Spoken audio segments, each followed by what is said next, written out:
దీన్ని బట్టి మనకేమర్థం అవుతుంది? మీకు క్రైస్తవ్యం అనే సిలువ కనపడితే చాలు, వీళ్ళని ఎలాగైనా అణగదొక్కాలి అనే ఉద్దేశం స్పష్టంగా కనిపిస్తుంది కదా. కులం అనేది బౌద్ధంలో కూడా లేదు, కానీ క్రైస్తవ్యానికి మాత్రమే ఎందుకు ఈ కఠినమైన రూల్ పెట్టారో మీకు ఈ పాటికే అర్థమై ఉండాలి. మరింత జరుగుతుంటే మనకు మత స్వేచ్ఛనిచ్చిన అంబేద్కర్ గారి స్పందన ఏంటి దీని గురించి?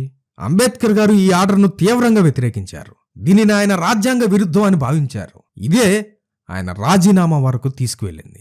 అంబేద్కర్ గారు భారతదేశంలో కుల నిర్మూలన మరియు మహిళా సాధికారత కోసం హిందూ కోడ్ బిల్లును ఒక గొప్ప ఆయుధంగా భావించారు. హిందూ కోడ్ అనేది భారతదేశంలోని హిందూ వ్యక్తిగత చట్టాలను ఆధునీకరించడానికి మరియు క్రోడీకరించడానికి డాక్టర్ బిఆర్ అంబేద్కర్ గారు రూపొందించిన ఒక విప్లవాత్మక చట్టం. హిందూ సమాజంలో వేల ఏళ్లుగా కొనసాగుతున్న అన్యాయమైన ఆచారాలను మార్చి ముఖ్యంగా మహిళలకు సమాన హక్కును కల్పించడం దీని ప్రధాన లక్ష్యం. అప్పటి సనాతనవాదులు, హిందూ మహాసభ వంటి సంస్థల నుండి దీనికి తీవ్ర వ్యతిరేకత వచ్చింది. నెహ్రూ ప్రభుత్వం కూడా దీన్ని ఆమోదించడానికి వెనుకడుగు వేసింది.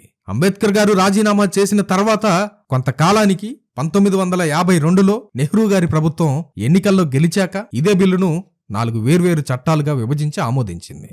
కానీ అదే సమయంలో ప్రభుత్వం 1950లో ఈ ఉత్తర్వు ద్వారా దళితులను మతం పేరుతో విభజించడం ఆయనను తీవ్రంగా కలిచివేసింది. అంబేద్కర్ గారు 1951 సెప్టెంబర్ 27న తన మంత్రి పదవికి రాజీనామా చేసినప్పుడు తన ప్రసంగంలో ఈ 2 అంశాలను కీలక కారణాలుగా పేర్కొన్నారు. మొదటిది హిందూ కోడ్ బిల్లు వైఫల్యం.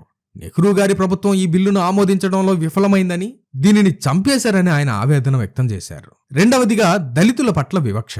రాజ్యాంగం అమలులోకి వచ్చాక కూడా దళితుల రక్షణ విషయంలో ప్రభుత్వం నిర్లక్ష్యం వహిస్తోందని విమర్శించారు. ముఖ్యంగా 1950 నాటి ఉత్తర్వు ద్వారా మత ప్రాతిపదికన ఎస్సీ హోదాను పరిమితం చేయడంపై ఆయన అసహనం వ్యక్తం చేశారు. కులం అనేది పుట్టుకతో వస్తుంది, కానీ మతంతో మారదు.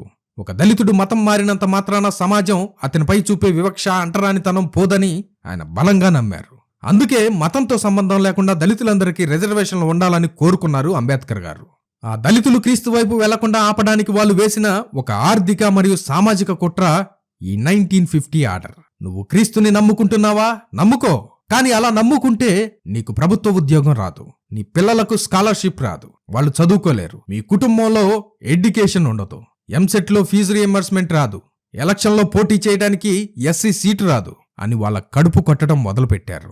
దళితుల ఆర్థిక దౌర్భాగ్యాన్ని అడ్డం పెట్టుకుని నీకు రిజర్వేషన్ కావాలా? అయితే దేవుణ్ణి వదిలేయి, దేవుడు కావాలా? అయితే రిజర్వేషన్ వదిలేయి అని బ్లాక్మెయిల్ చేస్తున్నారు. అందుకే ఈరోజు గర్వ్ వాపసీ పేరుతో, రీకన్వర్షన్ పేరుతో చట్టంలో ట్రిపుల్ టెస్టులు పెట్టి నువ్వు మళ్ళీ పాత మతంలోకి వస్తే నీకు రిజర్వేషన్ ఇస్తాం అని ఓపెన్గా ఆఫర్స్ ఇస్తున్నారు.